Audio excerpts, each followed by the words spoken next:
Hello everybody, welcome back to another election prediction. This time we're doing a video where we're including RFK Jr. in this scenario.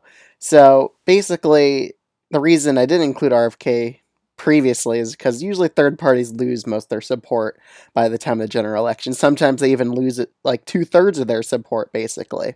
So this scenario is pretty much going to be assuming that the current vote totals that RFK is getting in the polls remains consistent, which is pretty unlikely to happen, which is why this is just a separate video of this hypothetical scenario where RFK doesn't lose that support in the polls, which he probably will, because that money's going to dry up eventually as other candidates like Trump and Biden just outspend him in fundraising. Of course, his vote total is definitely probably going to go down. But we're just going to see how RFK Jr. impacts each state if his vote totals remains at this like 9 to 10% threshold, which so far it looks like in these polls that include him.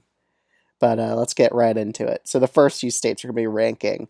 We're going to start off with, I guess we'll just do Iowa and Ohio. I really don't think RFK Jr. would affect Trump that much in Iowa and Ohio, nor do I think it would affect Biden.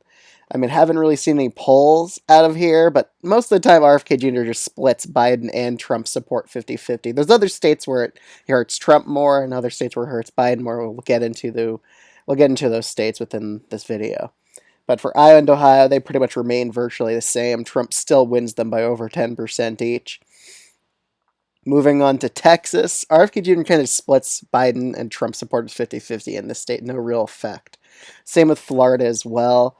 I don't really see that much of an effect with RFK Jr. down here, so they remain the same. Utah, I could see Utah being RFK's best state.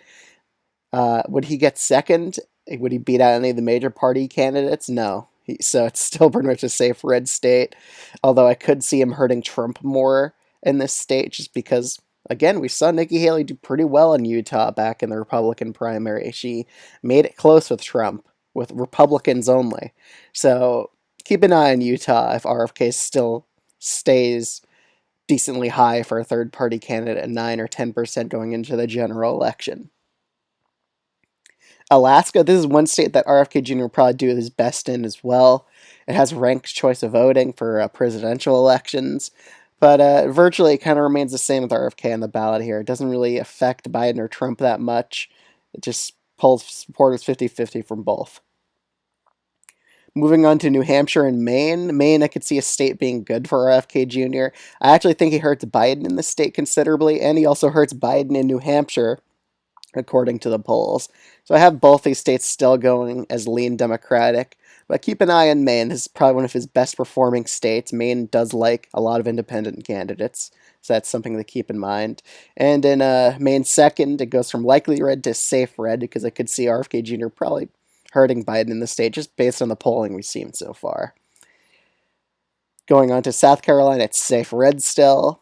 North Carolina, it's one of those states where he actually hurts Biden more, just probably because of that Kennedy last name, pulling away some dissatisfied Democrats away from Biden. The polls just show Trump doing better with RFK Jr. on the ballot here in these polls. So I have this is likely red, and I also see the same thing happening in Georgia.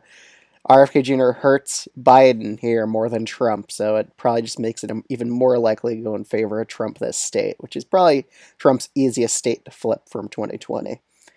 Moving on to Colorado, this is another state where I could see Kennedy hurting Joe Biden here, which I have this dropping down from a safe blue to likely blue margin because of him. New Mexico, I don't really see the Kennedy effect having much impact here. I still think it will probably remain a likely blue state. Arizona, it's one of the states where I definitely think Kennedy would hurt Biden more.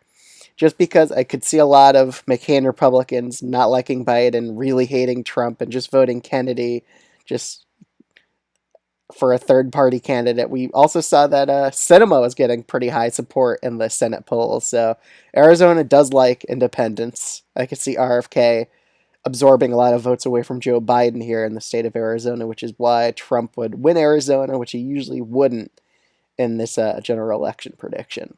In Nevada, RFK Jr. also probably slightly hurts Joe Biden, according to the polls I've seen, so it's a lean Republican state.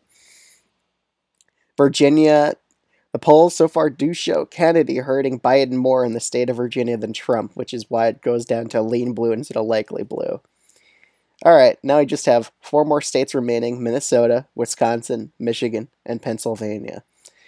So let me just pull up the map here because I did make a map on my phone just highlighting which states I should talk about on Kennedy hurting Trump more just based off the polling. But yeah, Wisconsin is one of those states where Kennedy just takes 2% or 1% more away from Biden than Trump. So it shifts that state from tilt red to lean red. So again, Trump's doing a lot better in Wisconsin if RFK Jr. remains prevalent by November, which I kind of doubt. But nonetheless, Trump would do better in Wisconsin with Kennedy keeping at his consistent level of support. Minnesota, right now it's currently lean blue just between Biden and Trump. It could potentially go to tilt blue if Kennedy does well enough and pulls enough Dems away. But I kind of just still see it as a lean blue state. I still think Kennedy on the ballot, it would still be like a 2 point Biden win against Trump here. So if Kennedy remains at that same level of support, it still wouldn't really change much in the state of Minnesota. Nebraska second. It's one of those districts where if Kennedy registers high enough, he could hurt Biden. But I still think it would be tilt blue. And so it would go down from lean blue to tilt blue. I just still see it as a tilt blue district here. Again, Kennedy.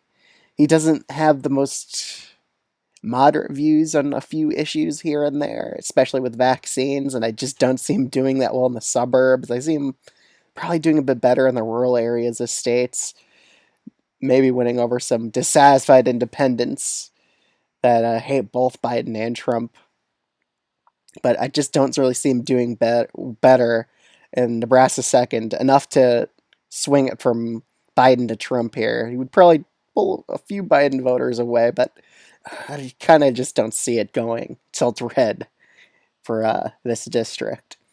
So we have Michigan and Pennsylvania remaining. Michigan, he actually does hurt Biden by 1% or so. It's really minuscule how much RFK Jr. actually impacts Biden in a few of these states, but it's enough that it would definitely probably be able to swing the election in favor of one candidate to another. But again, with Michigan, I have this as a tilt red state with Kennedy on the ballot. Probably hurts Biden by a point or so. It could go to lean red, but there's a lot of undecideds there. It's pretty uncertain. So I think I would probably keep it as a tilt red state in this scenario. But then again, I did have Michigan as tilt red in my Biden v. Trump prediction. So thinking about that, yeah, I would probably have to shift it a little bit more in favor of Trump from there, just based off of that.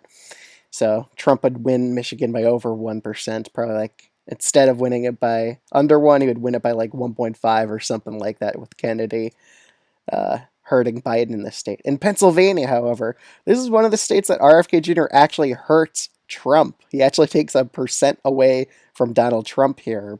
Percent or 0.5% of percent. Every poll I've seen so far has Kennedy actually taking away a bit of support away from Trump here. It's probably because Kennedy just appeals more to the rural areas of Pennsylvania. PA also has a lot more higher population centers in these urban areas, which I really don't think Kennedy would do well in. So, yeah, he actually helps Biden out a bit in this state, and I still have this as a tilt blue state, but it's nearing lean blue. But again, I see Kennedy hurting Trump here by like 0.5% or something like that. So, tilt blue margin. But overall, Kennedy hurts Biden in Wisconsin, Michigan, Georgia, North Carolina, Arizona, Nevada, New Hampshire, and Maine, while Kennedy only helps Biden and hurts Trump in Pennsylvania. So it's pretty clear that Kennedy actually is a bit of a drag on Biden after all these polls have came out. I used to think it was 50-50 either way on how much support he would pull. It would be relatively equal, but it's pretty clear that he actually hurts Biden, probably due to his last name, honestly, and that's probably gets him that high support in some of these polls we've been seeing. But so far, that's his effect on the general election. I kind of doubt he stays at 8 or 9% at the end of the day. I think it'll be more like 5% he finishes off with, maybe even 4%. I could see that much of a decline for him as the both major parties start spending a lot of fundraising money, bringing his numbers down inevitably. But overall, this is how I see the election going if RFK remains at a consistent 9 or 10% national support. So Thanks so much for watching. If you're new to this channel, I would highly recommend subscribing, and feel free to comment down below any suggestions or comments about what states you would change. I'm always interested in hearing your feedback. Other than that, thanks so much for watching.